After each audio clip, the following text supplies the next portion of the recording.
तो civics start करते हैं आज चैप्टर थर्ड, क्योंकि हमारे दो हो चुके हैं पहले। तो थर्ड चैप्टर का नाम है the union executive. The union executive. अब शब्दों में समझो कि यूनियन मतलब क्या होता है और एग्जीक्यूटिव मतलब क्या होता है। यूनियन मतलब यहाँ पे होता है भाई सेंटर, ठीक है। जैसे भारत देश है, भारत कंट्री है, तो भारत कंट्री में जो सेंटर है वो दिल्ली है, ठीक है। सेंटर दिल्ली है, मतलब जो मेन गवर्नमेंट है, तुम्हारी बड़ी गवर्नमेंट होती है जहाँ पे प्राइम मिनिस्टर बनता है, जो भारत के बड़े बड़े डिसीजंस लेता है, ठीक है, वो कहाँ है? वो दिल्ली में है। तो उसको तुम क्या बोलोगे? Union government. जो मेन गवर्नमेंट होती है, जो पूरे भारत देश को संभालती है, उसको बोलते हैं यूनियन गवर्नमेंट, ठीक है। जैसे प्राइम मिनिस्टर, हमारे नरेंद्र मोदी जी है हमारे प्राइम मिनिस्टर, वो यूनियन के प्राइम मिनिस्टर है, ठीक है, पूरे भारत देश के। और सेंटर और यूनियन एक ही है, ठीक है, इसको कंफ्यूज मत करना। इस सेंटर को बोल दिया तो तुम बोलो कि ये क्या है सेंटर, और यूनियन बोल दिया तो वो क्या है। सेंटर और यूनियन एक ही है। जब मैं सेंट्रल गवर्नमेंट बोलूँगा या फिर यूनियन गवर्नमेंट बोलूँगा तो तुम्हें समझ जाना है कि ये भाई मेन गवर्नमेंट है जो पूरे भारत देश को चलाती है, जो गवर्नमेंट दिल्ली में बसती है, ठीक है, दिल्ली में है ये, ठीक है। और दूसरी स्टेट गवर्नमेंट मतलब कौन सी भाई? जो महाराष्ट्र वाली गवर्नमेंट हो गए, महाराष्ट्र के चीफ मिनिस्टर हो गए देवेंद्र फडणवीस जैसे हैं, एक नाथ शिंदे थे, गुजरात के सीएम हैं, कर्नाटका के सीएम है, तेलंगाना के सीएम है, वो अलग अलग, वो स्टेट गवर्नमेंट है। स्टेट गवर्नमेंट किसको चलाती है? सिर्फ स्टेट को चलाती है, महाराष्ट्र को चलाती है। लेकिन यूनियन गवर्नमेंट पूरे भारत को चलाती है, पूरे भारत को, ठीक है। अब दूसरी चीज़ एग्जीक्यूटिव। अब इसका क्या है मतलब एग्जीक्यूटिव का? एग्जीक्यूटिव मतलब वो जो तुम्हारी इंडियन पार्लियामेंट है। पार्लियामेंट का काम क्या होता है? मैंने बहुत बार बताया, पार्लियामेंट का काम होता है नियम बनाना, लॉज बनाना, ठीक है। लेकिन लॉज को लागू करने के लिए कौन रहता है भाई? लॉज को लागू करने के लिए एग्जीक्यूटिव रहता है। पार्लियामेंट का काम है लॉज बनाना, तो एग्जीक्यूटिव का काम है लॉज को लागू करना, ठीक है। तो यूनियन एग्जीक्यूटिव, अभी शब्दों को समझो। यूनियन एग्जीक्यूटिव मतलब भाई यूनियन में जो लोग हैं जो लॉज को लागू करने का काम करते हैं, उनके बारे में हमको पढ़ना है। यूनियन गवर्नमेंट में जो लोग हैं जो लॉज को लागू करते हैं, उनके बारे में हमें पढ़ना है। तो सबसे पहले उनका स्ट्रक्चर क्या है? यूनियन गवर्नमेंट में ऐसे कौन से एग्जीक्यूटिव है जो रहते हैं? सबसे पहला यूनियन गवर्नमेंट का एग्जीक्यूटिव पहला कौन सा है? प्रेसिडेंट, ठीक है। अब प्रेसिडेंट क्या है भाई? एग्जीक्यूटिव है, ठीक है। उसके बाद प्राइम मिनिस्टर, वो भी एग्जीक्यूटिव आता है, ठीक है। अब तुम आगे देखो कि यहाँ पे जो चीज़ें हैं बड़ी वाली, प्राइम मिनिस्टर हो गया, प्रेसिडेंट हो गया, ये क्या करते हैं? लॉज को लागू करते हैं। तो हमको सबसे पहले पढ़ना है प्रेसिडेंट के बारे में। तो प्रेसिडेंट के बारे में हमारा संविधान क्या कहता है, कॉन्स्टिट्यूशन ऑफ इंडिया क्या कहता है?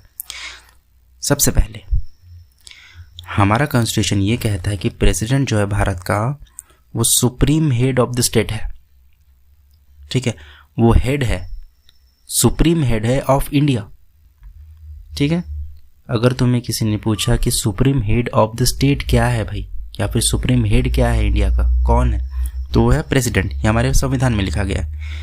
The office of the president has the highest honour.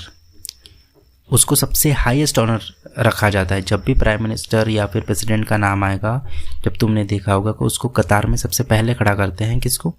President को। जो भी अवार्ड्स वगैरह, पद्मश्री हो गया, पद्म भूषण हो गया, वो अवार्ड्स कौन देता है? प्रेसिडेंट देता है, क्योंकि वो सबसे हाईएस्ट ऑनर है उसको ऑफिस में, ठीक है। तीसरी चीज़, जो प्रेसिडेंट है वो तुम्हारे भारत का रिप्रेजेंटेटिव है। मतलब जब भी तुम किसी बाहर देश में जाओगे, और बाहर देश में जैसे समझो कि मोदी जी अपने प्राइम मिनिस्टर है, प्रेसिडेंट नहीं है वो। द्रौपदी मुर्मू अपनी प्रेसिडेंट है आज के ज़माने में। अब समझो मोदी जी बाहर जा रहे हैं, किसी मतलब यूएसए जा रहे हैं, यूएसए में ट्रंप से मुलाकात की उन्होंने, यूएसए के प्रेसिडेंट जो ट्रंप है उनसे मुलाकात की। अब उन्होंने कुछ एग्रीमेंट किया। अब एग्रीमेंट तो वो करेंगे प्राइम मिनिस्टर, लेकिन उसको फाइनल साइन कौन देगा? फाइनल साइन देगा प्रेसिडेंट ऑफ द इंडिया, मतलब द्रौपदी मुर्मू उसको फाइनल साइन देंगी। क्यों? क्योंकि भाई वो हेड ऑफ द स्टेट है और वो सुप्रीम है, ऑनर है तुम्हारे इंडिया में, सुप्रीम है वो, ठीक है। वो तुम्हारे इंडिया को रिप्रेजेंट करता है। जो इंडिया को रिप्रेजेंट करेगा वही साइन करेगा ना, ठीक है। चौथी चीज़ क्या है? All executive powers of the state are vested in the president. जो भी लॉज लागू करने वाली पावर्स है, मतलब एग्जीक्यूटिव पावर, लागू करने वाली पावर मतलब कौन सी पावर? Executive power. सारी की सारी एग्जीक्यूटिव पावर है प्रेसिडेंट के पास होती है।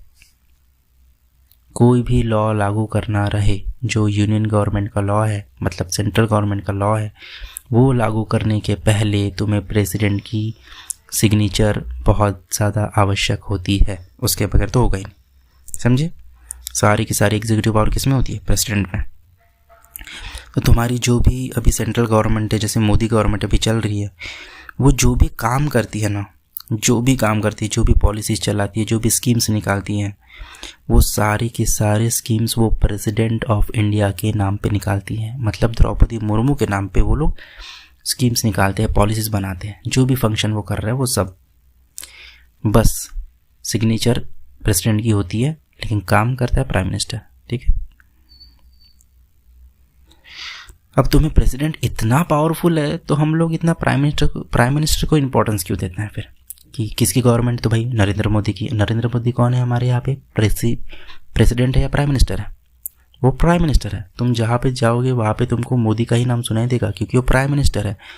हमारे यहाँ पे प्रेसिडेंट सबसे सुप्रीम है, सारे एग्जीक्यूटिव पावर प्रेसिडेंट के पास है, लेकिन हमारा इंपॉर्टेंस किसको जाता है सबसे ज़्यादा? प्राइम मिनिस्टर को, प्रधानमंत्री को। ऐसा क्यों है बताता हूँ। हमारे संविधान में ऐसा लिखा गया है, हमारे कॉन्स्टिट्यूशन में, कि जो भी प्रेसिडेंट काम करता है, प्रेसिडेंट जो भी काम करेगा, द्रौपदी मुर्मू समझो जो भी काम कर रही है, वो अपने दिमाग से काम नहीं करती। हमारे प्रेसिडेंट अपने दिमाग से, अपनी मर्जी से काम नहीं करते। वो काम करते हैं प्राइम मिनिस्टर और उसके जो काउंसिल ऑफ मिनिस्टर, उसके जो हेल्पर्स है, प्राइम मिनिस्टर्स के एडवाइस से प्रेसिडेंट काम करता है। हमेशा याद रखना, प्रेसिडेंट अकेले कोई काम नहीं करता, अपनी मर्जी से कोई काम नहीं करता, उसको एडवाइस लेनी पड़ती है प्राइम मिनिस्टर की। प्राइम मिनिस्टर जो बोलेगा, जो एडवाइस प्रेसिडेंट को करेगा, वो ही काम वो करता है। इसीलिए तुम्हारे भारत में, हमारे भारत में प्राइम मिनिस्टर का इतना इंपॉर्टेंस है। जहाँ भी जाओगे तुमको प्राइम मिनिस्टर का ही नाम दिखाई देगा। ठीक है। प्रेसिडेंट तुम्हारा हेड ऑफ द स्टेट है। स्टेट मतलब यहाँ पे इंडिया का नाम समझ लो। हेड ऑफ द स्टेट कौन है? Prime minister. Sorry, head of the state कौन है? प्रेसिडेंट। जब भी तुम्हें पूछेगा कि इंडिया का हेड ऑफ द स्टेट कौन है, तो भाई प्रेसिडेंट। लेकिन एग्जीक्यूटिव जो हेड है, वो प्राइम मिनिस्टर है। ठीक है। प्रेसिडेंट को क्या बोला जाता है? वो नाम का हेड है भाई, नॉमिनल हेड है, नाम का सिर्फ। समझ रहे हो ना? नाम का हेड है। क्यों? कि भाई क्यों, किसके एडवाइस से काम कर रहा है? प्राइम मिनिस्टर के। तो मेन हेड कौन है? मेन हेड एक्चुअली है प्राइम मिनिस्टर, और जो नॉमिनल हेड है वो कौन है? प्रेसिडेंट। तो प्रेसिडेंट नॉमिनल हेड इसलिए है क्योंकि वो अपनी मर्जी से काम नहीं करता, नाम का है बस, क्योंकि वो प्राइम मिनिस्टर के एडवाइस पे काम कर रहा है, इसलिए वो नॉमिनल हेड है। और रियल जो एग्जीक्यूटिव हेड है, रियल एग्जीक्यूटिव हेड, वो कौन है? प्राइम मिनिस्टर है। तुम्हारा एग्जीक्यूटिव हेड कौन है? Prime minister. और नॉमिनल हेड कौन है? प्रेसिडेंट। बस। तो भाई जब तुम प्रेसिडेंट को चुन रहे हो, ठीक है, तो प्रेसिडेंट को चुन रहे हो, तो प्रेसिडेंट को चुनता कौन है? आम जनता चुनती है क्या भाई प्रेसिडेंट को? मैं चुन रहा हूँ, तुम चुन रहे हो, ऐसा कोई चुन रहा है क्या? ऐसा कोई चुनता नहीं है उनको वो लोग चुनते हैं जो पार्लियामेंट में ऑलरेडी मौजूद है। अब पार्लियामेंट में कौन कौन रहता है? लोकसभा हो गई, राज्यसभा हो गई, ये पार्लियामेंट के लोग हैं। और तुम्हारे स्टेट में क्या है? लेजिस्लेटिव असेंबलीज है। जैसे सेंटर में पार्लियामेंट में लोकसभा राज्यसभा होती है, वैसे तुम्हारे महाराष्ट्र में, गुजरात में स्टेट लेजिस्लेटिव असेंबली होती है। ठीक है।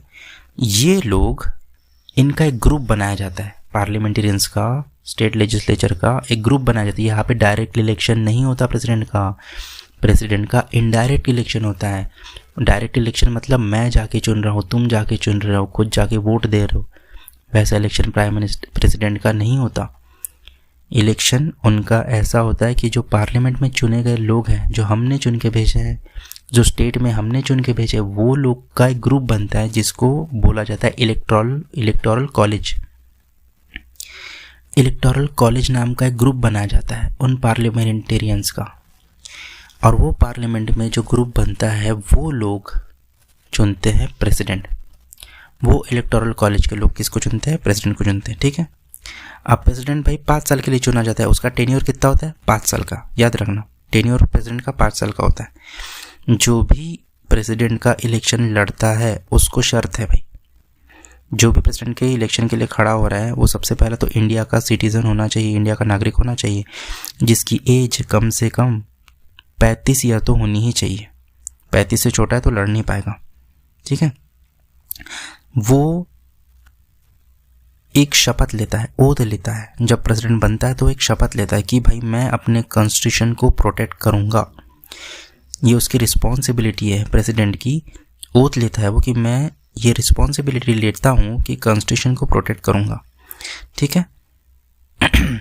प्रेसिडेंट हमेशा प्राइम मिनिस्टर के एडवाइस पे और काउंसिल ऑफ मिनिस्टर के एडवाइस पे काम करता है, ठीक है। लेकिन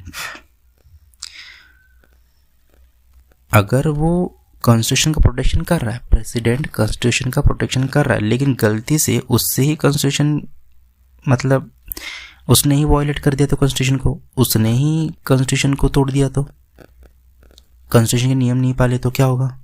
उसको हटाने का प्रोसेस भी है। उसको हटाने के प्रोसेस को कहते हैं इम्पीचमेंट प्रोसेस। जब तुम प्रेसिडेंट को हटाने की प्रोसेस करते हो, जबकि ये बहुत टफ प्रोसेस है। अगर प्रेसिडेंट ने खुद ने कॉन्स्टिट्यूशन के नियम लागू नहीं किए, कॉन्स्टिट्यूशन के अकॉर्डिंग नहीं चला, तो उसको हटाए जाने का जो प्रोसेस है उसको बोलते हैं इम्पीचमेंट प्रोसेस, ठीक है। अब ये इम्पीचमेंट प्रोसेस कहाँ पे होता है भाई? ये पार्लियामेंट में होता है। जैसे पार्लियामेंट में लोकसभा राज्यसभा होती है ना, ठीक है, वहाँ पे इसका इन्वेस्टिगेशन होता है, यहाँ पे इसका इम्पीचमेंट प्रोसेस चालू होता है, इसका निकालने का प्रोसेस चालू होता है। और इसको निकालने के लिए एक रेजोल्यूशन पास किया जाता है जो स्पेशल मेजॉरिटी, मतलब 2/3 लोग राजी होने चाहिए, दोनों हाउस के, लोकसभा प्लस राज्यसभा के दोनों हाउस के 2/3 लोग राजी होने चाहिए अगर तुम्हें प्रेसिडेंट को निकालना है तो, ठीक है।